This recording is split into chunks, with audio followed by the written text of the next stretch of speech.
Assalamualaikum warahmatullahi wabarakatuh. Perkenalkan, saya Jainal Abidin, CGP Angkatan 9 Kabupaten Cirebon, SDN 1 Ambulu. Saya menyampaikan tugas koneksi antar materi, kesimpulan dan refleksi modul 1 yaitu tentang pemikiran Ki Hajar Dewantara. Izinkan saya ingin memperkenalkan fasilitator dan pengajar praktek. Beliau Ibu Nunung Komalasari SPD dan Bapak Tias Novi Andika SPD yang sangat luar biasa. Adapun tujuan pembelajaran khusus bahwa CGP atau peserta mampu membuat kesimpulan dan refleksi pengetahuan dan pengalaman baru yang dipelajari dari pemikiran Ki Hajar Dewantara. Ini tujuan pembelajaran khusus bagi kita sebagai CGP. Adapun refleksi saya terhadap filosofi KHD 1, apa yang saya percaya tentang murid dan pembelajaran di kelas sebelum saya mempelajari modul ini. Yang kedua, apa yang berubah dari pemikiran atau perilaku saya setelah mempelajari modul ini. Dan yang ketiga, apa yang dapat segera saya terapkan lebih baik agar kelas saya mencerminkan pemikiran KHD. Adapun alur pembelajaran modul 1 yaitu mulai dari diri, kemudian eksplorasi konsep, yang ketiga ruang kolaborasi, dan yang keempat adalah demonstrasi kontekstual. Dan selanjutnya alur pembelajaran modul yang kelima adalah elaborasi pemahaman, koneksi antar materi, dan terakhir adalah aksi nyata nanti ketika kita berada di sekolah atau di kelas bersama PP. Adapun tujuan pendidikan nasional dalam pidato sambutan KHD Dewan Senat UGM pada tanggal 7 November 1956, bahwa menurut beliau pendidikan umumnya berarti daya upaya untuk memajukan perkembangan budi pekerti, kekuatan batin, pikiran, intelek, dan jasmani anak-anak. Maksudnya ialah supaya kita dapat memajukan kesempurnaan hidup, yakni kehidupan dan penghidupan anak-anak selaras dengan alamnya dan masyarakatnya. Dalam modul 1.1 halaman 62. Adapun asas pendidikan menurut KHD membedakan dua kata pendidikan dan pengajaran. Pendidikan merupakan tuntunan segala kekuatan kodrat yang dimiliki anak agar ia mampu mencapai keselamatan dan kebahagiaan yang setinggi-tingginya, baik sebagai seorang manusia maupun sebagai anggota masyarakat. Bahwa pengajaran merupakan bagian dari pendidikan, di mana terjadinya proses pendidikan dalam memberi ilmu atau berfaedah untuk kecakapan hidup anak secara lahir dan batin. Itu asasnya. Dasar pemikiran KHD yaitu bahwa kita sebagai guru harus mengajar dengan budi pekerti atau koneksi antar materi, berpihak kepada anak. Siswa bukan lagi tabula rasa. Kita juga harus menuntun siswa agar menjadi lebih baik lagi, menyesuaikan kodrat alam dan kodrat zaman. Trikon KHD kontinu, konvergen, dan konsentris. Pendidikan ibarat petani kehidupan, dan yang terakhir adalah merdeka lahir dan batin.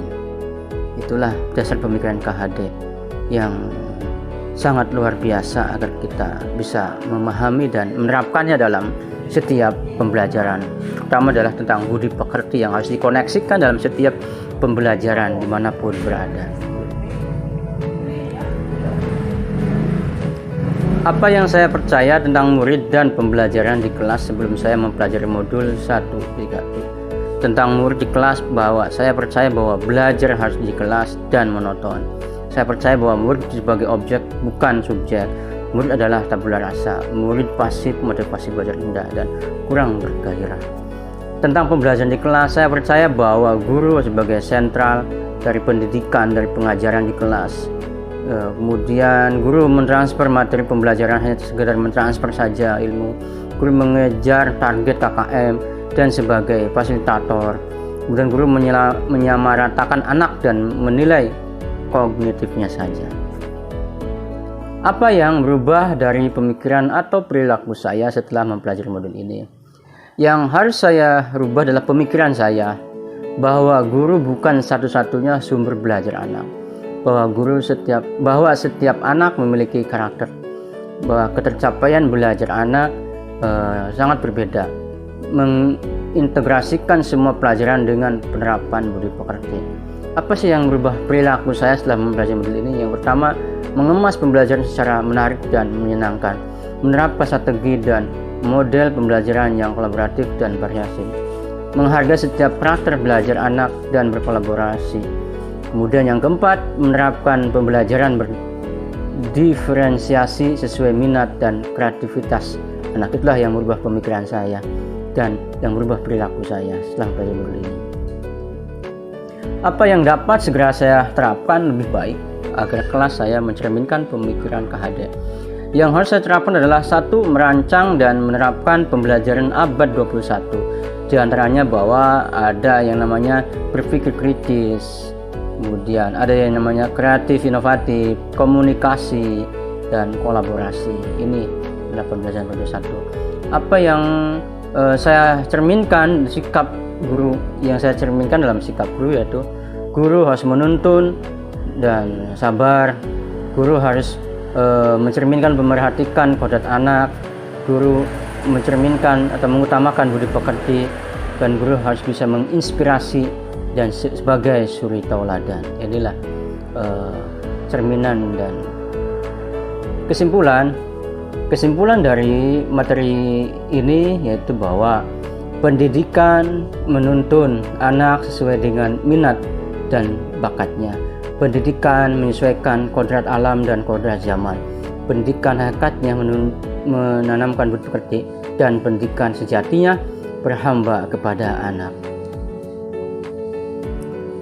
Adapun harapan kedepannya setelah lulus CGP, bahwa harapan yang pertama adalah guru dan murid dapat berkolaborasi untuk menginisiasi atau menciptakan kedalaman, rasa takjub dan kasmaran, spiritual, intelektual, dan sosial untuk mencapai keselamatan dan kebahagiaan sebagai manusia.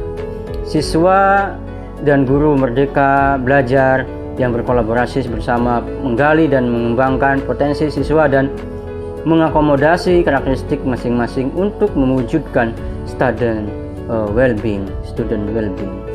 Ini harapan kita setelah CGP lulus.